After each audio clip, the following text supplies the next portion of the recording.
In today's episode, we are going to talk about the global food crisis.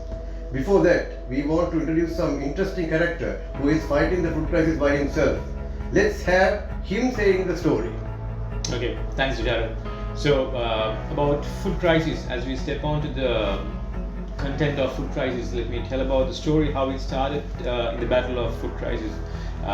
I'm basically from a banking background. I've been into marketing and training and development, human resources, right? So typically I'm labeled with bank, right? So how it came into this food crisis or this the era of farming and agriculture is that during time of COVID, you know that everybody wants to be in a safe environment and to have a healthy, balanced diet.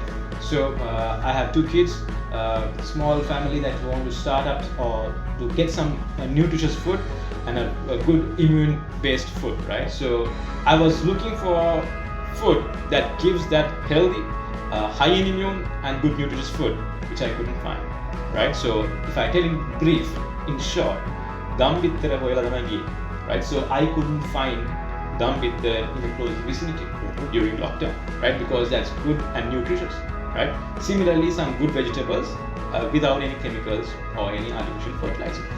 I really couldn't find. So then I decided to grow on my own, right? So there were 1,000 and 10,000 reasons or excuses or challenges to do that. But I found one reason to start up there, right? So that is the formation of Panda Pharmacy, right? So it started with a pair of hens, right? So small chicks. I bought them. I basically have a love towards animals, pets, and agriculture or farming, whatever has some life, right? So I started to grow them at my backyard, and I love them. I feed them. The kitchen waste goes to them, and then one fine day, after a couple of months, it was during the time of COVID. And I heard some weird noise, right? So, and I went to the backyard to see there was an egg that was produced, that was laid, and which I was looking and hunting for in the market, in a place in the community, which I couldn't find. Then it was so amazing that I got to know that I can create my own food or produce my own food, which is nutrition. I know for a fact that it is certified complete organic, because I know for the fact what is being fed and what is being given out. So that's the start. So it started to multiply, they started to hatch, and it started to grow. So the number of hens and the poultry animals were more than in numbers than in our household. We are 4 in our family, but the hens were having a large number. It started to multiply over a very short time. And so that it started. So we started filling our backyard with pets. And yes, indeed, those are food producing machines or food producing sources. And so I found it really, really interesting. At a point, there was excess of eggs, right? Then it started to give it to the neighborhood. Right. And it was really appreciable when it says homemade or it's organic or Gambittare. That was something amazing that they couldn't even think of buying it. They couldn't afford or they couldn't reach that product in the market. So they started appreciating the fact that, oh, that is nice and tasty and nutritious. It's really, it gives you a difference in taste, guaranteed, right? So then I see the smile in the face of children in the neighborhood and people around the community. The excess goes to them. It's not selling, it's sharing. Right? So that gives me a motivation or an inspiration to do something more. In fact, for everything we need motivation, and it is not in the measure of value of money, but it is self-satisfaction, the joy, the smile that it comes back, right? So that is the birth, I would say, in short, for Panda Pharmacy. And during pandemic, this Panda Pharmacy was born. So that is a beautiful story of Panda Pharmacy. And actually, this is what has been happening in Sri Lanka 2-3 decades ago. People are sharing and they were producing all their food by themselves. So what exactly Panda Pharmacy does now? It is only poultry or is there anything further to it? Actually, it started with poultry, with hens for eggs. It's an integrated farm with a landscape about an acre, in UK, which is Adhikaramge, right? So that's where we have our farm, and it's a mix of all crops that's there, starting from beetroot, carrot, to leafy vegetables, and the bitter gourd, to any vegetables that you name it, to the fruits, even if you name it strawberry, right? So we started tried, tested in the soil, and we have nurtured the soil, and for the moment we are growing all crops together. Along with that, we have our poultry, we have chicken for meat, and eggs for dairy, and we have also milk, which is a very source of high calcium and nutritious food, which is in high demand for now. So we have that, and you name it, we have it. If you come inside, you can live with what you have.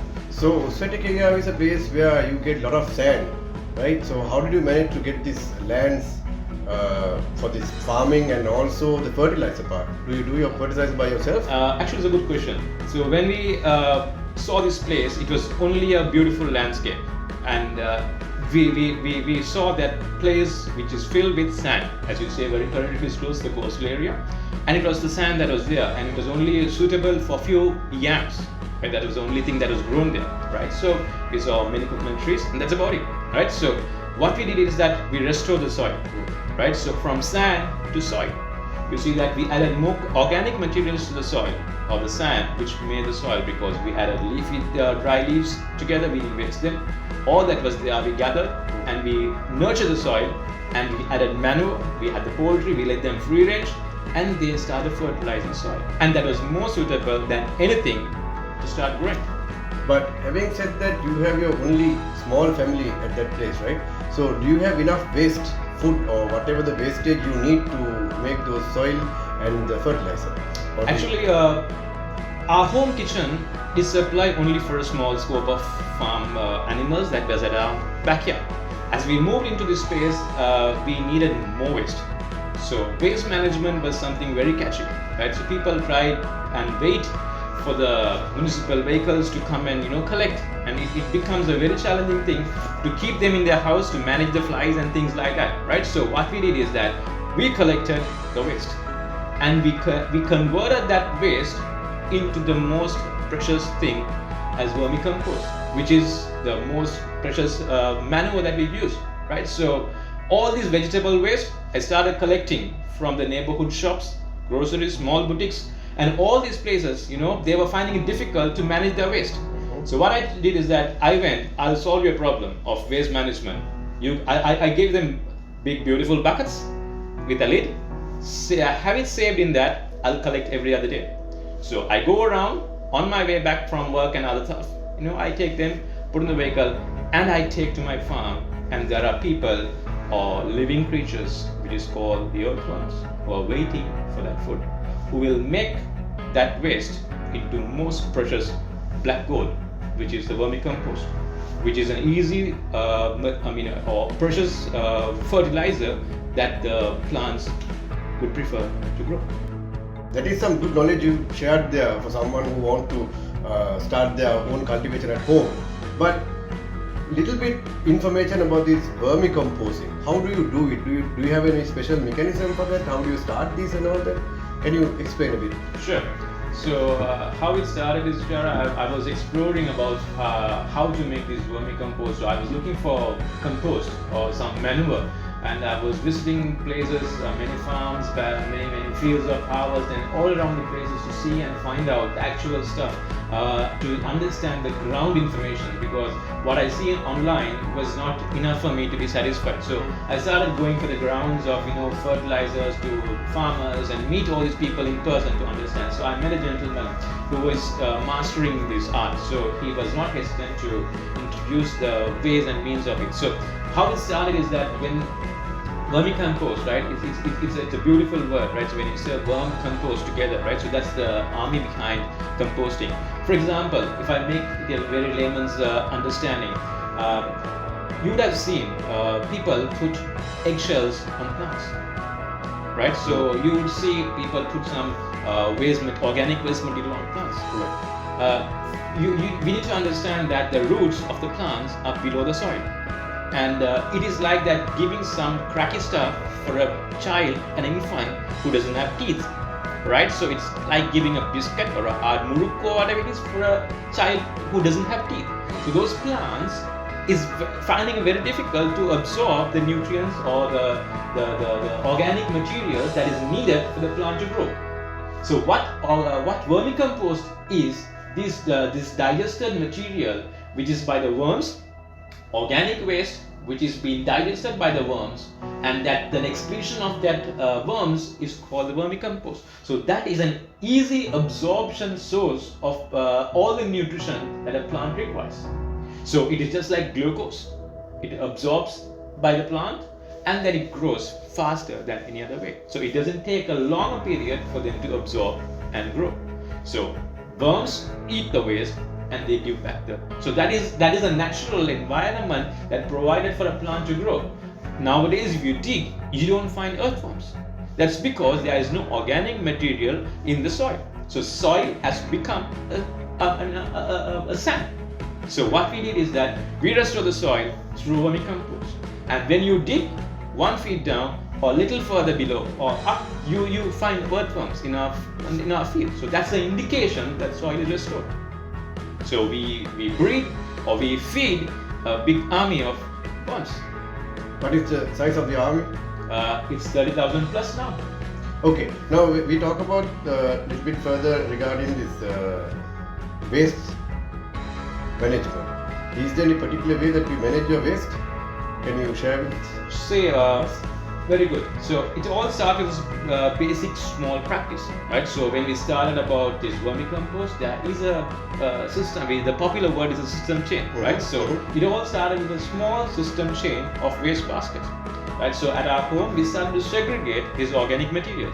It's very easy to dump all these things, put it in a bag, and keep it for the garbage man collector to come and take it. But we found it very interesting when we started separating this, the waste, the garden waste, or home waste, or kitchen waste. For example, vegetable waste together, we have a bottle next to our sink. When we wash, we have this waste. It can be the banana peels, it can be the onion peels, it can be the eggshells. We have segregated together. That's how it started. It's very challenging. In the time that we don't have time to eat, do you think that we'll have time to segregate this? It needs a time, it's in the system, it needs a process. For us to get in there, we need to start it small. So it started with that segregation, and then now it's a system that has been there for us to follow. What about the plastics? Do you reuse them or you throw it away? Actually, when you say plastic, if you talk about bottles, we collect them. It started with our homestead or in our home itself. It's an assignment that's been given to our kids and the kids in our community. We do eco bricks. Right, so we collect the bottles. It can be the water bottles or drink bottles. We collect them and we give them the assignment throughout the challenge, because kids are good in fulfilling the challenge or meeting the challenge. Filling those empty bottles with the plastic wrappers. It can be the biscuit wrappers. It can be any sort of a wrapper, because that is a big junk when you come from grocery shopping. When you store your stuff in your pantry, you will find wrappers around your house which you can't manage. Either you burn it or you go put it back to the community or the environment and start polluting. So we took a bottle, we put them all these, the wrappers to all these things into the bottle, store it up, and thousands of wrappers in one bottle to solve the problem. It doesn't get back to the community or the environment and pollute. It is in that. So we collect all these bottles together and make eco. As you can see, this is really interesting now. Being a banker, he's in agriculture now. So tell us, how did you start this? How do you know all this? Where did you get this knowledge? Being a bank, you started as a banker. Now this is something different. True, very true.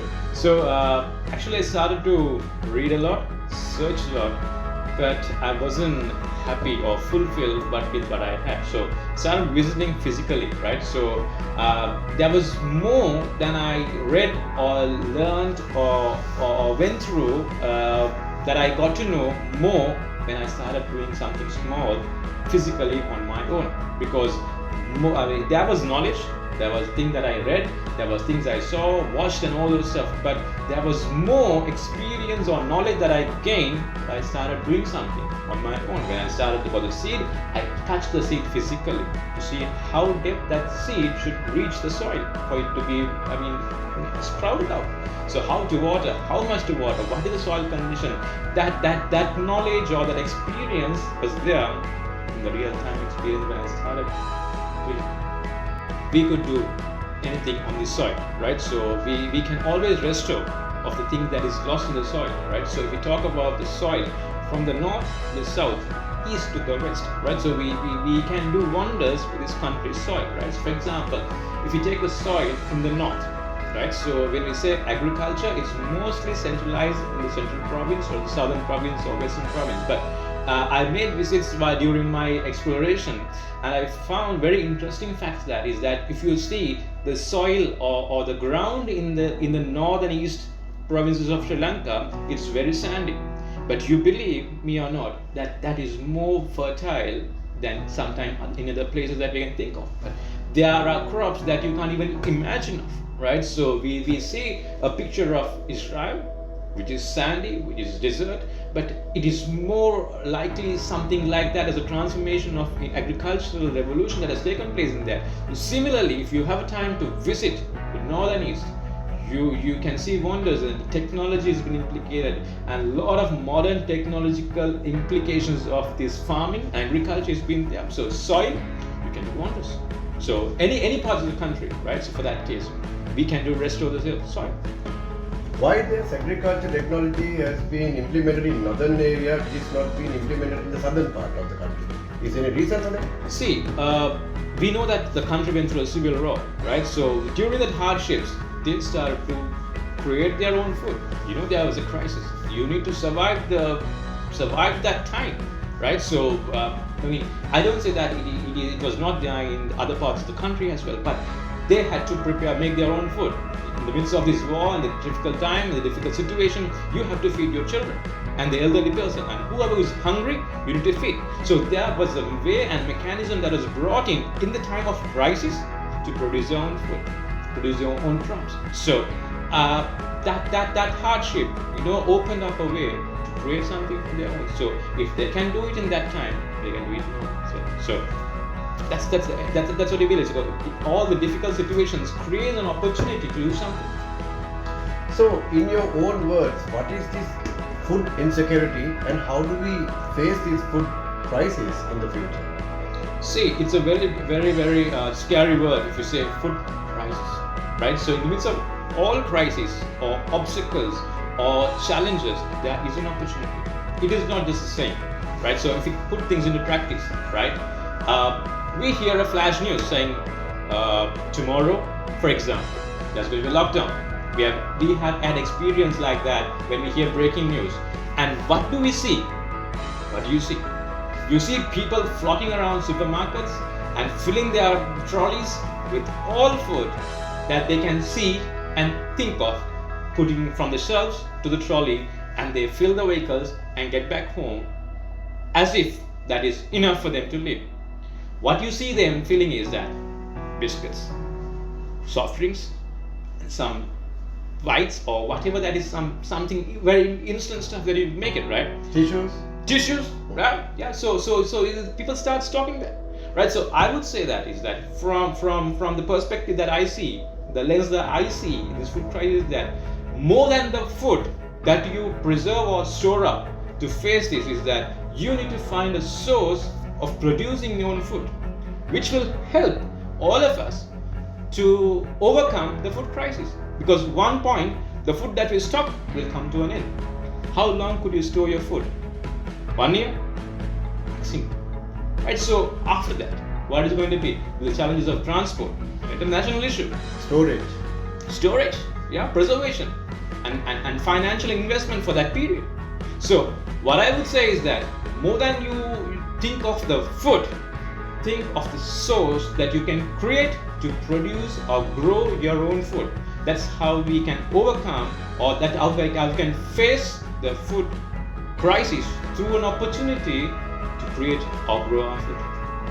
So don't you think the food waste, especially in Colombo, we are wasting about 700 tons per day, and you know that jackfruit, it's about 28 million the harvest for a year, but we only consume 8 million. So 20 million goes to the waste. But there's no proper system to preserve those food.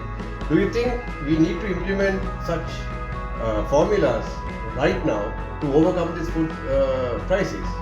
See, it's a very interesting stuff, right? So, food preservation, right? So, we preserve food only in our refrigerators, right? So, we talk about food preservation, we store our food in our refrigerator and we use it, right? So, you know for a fact that if you get into the food market, best of our crops are being exported, right? So, that means these foods are accepted and the world market is waiting for these crops, right? So these tropical fruits that we talk about, we talk from mango to jackfruit to all these things are being used or they've been into preservative mode and they have been exported. You can call it dehydrated or added value addition to that and preserve and send. So now we see a trend or we see people getting into preservation of this fruit. And that is only for export purpose or to market into products. But I see is that we need to preserve food for our own first, and then we need to look for source of things. So what we have today is a golden opportunity to preserve and to start storing. It is not bulking, right? So bulking is not a solution, right? So you bulk food is not going to solve the problem. What I say is that we increase sources, we started looking at options of preservation, and that mechanism, as you say, is that these waste can be used, right? So by the time of preservation, right? So a mango that is grown in the central province to reach Colombo market, it is a challenging thing to be preserved in that quality. But you believe that mango goes to the Arabian market, the Emirates. How is it done? The preservation system, that mechanism. If you think, how do we do it with our local market? We need to feed our country first, our children, our community. Then we can look at sources of food. We will have money if we export. True, we will have dollars in money, but do we have food to eat with that money? That's a challenge. The rupee being devalued and this dollar crisis, do you think that we have an opportunity to preserve food and also to export? That's one thing, one opportunity. But before that, do you think we as a country, we have that availability, accessibility and affordability to have this nutrition and all those food? Last question. With this rupee being devalued, the amount of stuff you can get for, let's say for 10,000 rupees is now lesser. So your nutritional items getting lower and lower, but you will eat to fill your stomach, but nutrition is not there. So all these questions can be solved with these cultivation plans or to grow some gardening. Can we do that? What do we need to grow? Those things I think you can explain the best. So if I am to answer this question in the point of an economist or in an economical way, I will just hold on for a moment. Since the dialogue is about the question that you asked and finished, it is about on the angle of agriculture and the food, right? So the word agriculture is having a part called culture. So it's a cultural change in the agri world that we're talking about, right? So agriculture, if you want to make a change, first we need to make a change in our culture, in a pattern of our eating, in a preference of our food, right? So dollar prices and the depreciation of the rupee, those are sometimes uncontrollable for a household, right? So you and I cannot control to a greater extent the changes in the market and things like that, right? So what we can control is our own culture. Together, the nation or the country will change its own culture when this agriculture gets into the picture. You think that all that we earn and the hardship that we go through is to earn and feed. The farmer, the local farmer, with basic knowledge and little information that he has, he produces food for millions of people. That's something admirable. So that's the cultural change. So here, in terms of nutrition fact, right? So everybody, we can't buy the same food that we bought for this rupee value that we get, right? So what I'm trying to say is that start growing. You can buy seeds and you can eat food with that amount. So only thing is that you need to have time, you need to wait, patience and perseverance. So if you can wait in the queue, you can wait for the seed to grow. When we talk about these nutrition, is there any priority crop that we can have when you start small and which you can get those results in a shorter period where also you get the nutrition for your family? Is there anything like that? Definitely. So if you talk about the crops that we can choose to grow, right? So I'll ask the question back to you. What do you like to eat? You can grow. More than the easy and fastest method, right? So you go shopping for your food on your preference. Most of the time not on what is available. If it is not available, you go to the next boutique, right? So what you would like to grow. Just because that chili is growing, you can't grow thousands of chili plants and you can only survive with that. It's a mix of nutrition. So you can have spinach, you can have all the greens, you can have beans, you can have tomatoes, you can have chilies, you can have bitter gourds, snake, whatever that you want to grow for your preference, you grow it. So usually strawberries are grown in No, really. So we grow in Uzbekistan. Okay. So it's just a matter of a soil preparation, and you can still grow, give the atmosphere, and it starts growing. So basically, you can do anything anywhere. Anywhere. That's how you are should start. right, actually, definitely yes. So based on all this information and research you have done, do you think a country like Sri Lanka can have a food crisis? We have enough food everywhere. Do you think we can go for a crisis? So I think good question, right? So we have food now. Did we ever think that there will be a crisis for fuel like we face now? We had. Did we predict? Did we foresee that? But we're facing it now. Similarly, we had resources of fuel and we had availability. Now it's a crisis. While we have food everywhere, we are heading towards a food crisis and access to this food. And as you say that there is a lack of food supply in the market, right? So we are seeing a food crisis. So how do we face? We are living in our days and age as we are the last generation on the planet. You and I work and earn for our family, for our children, for the next generation. And similarly, you need to think when in terms of coming to agriculture, you are not the last generation on this planet. There is someone who is going to be there after you, along with you, and after you as well, right? So you see the plant, you sow a plant or seed, and then who eats that? Maybe not you, someone else in the next generation. So you are leaving behind some sort of a valuable thing for them to survive. You cut down trees, it's not going to help.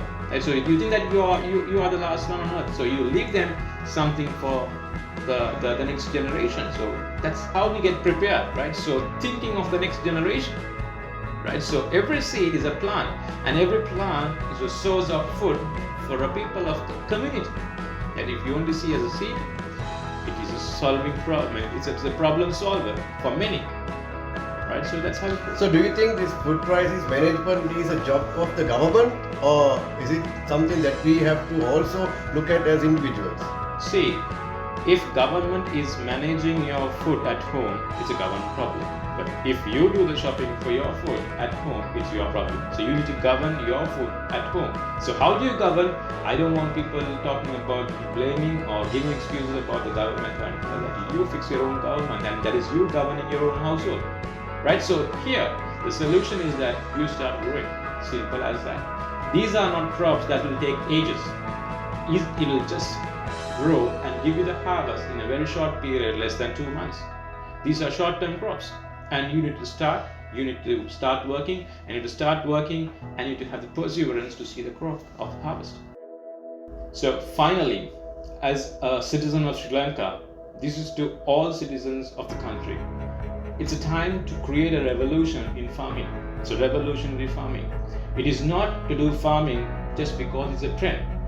Organic is not a trend just because everyone is doing organic. Organic is return to tradition. So I invite the entire nation to return to the tradition of organic. Let's grow together. Let's feed the country.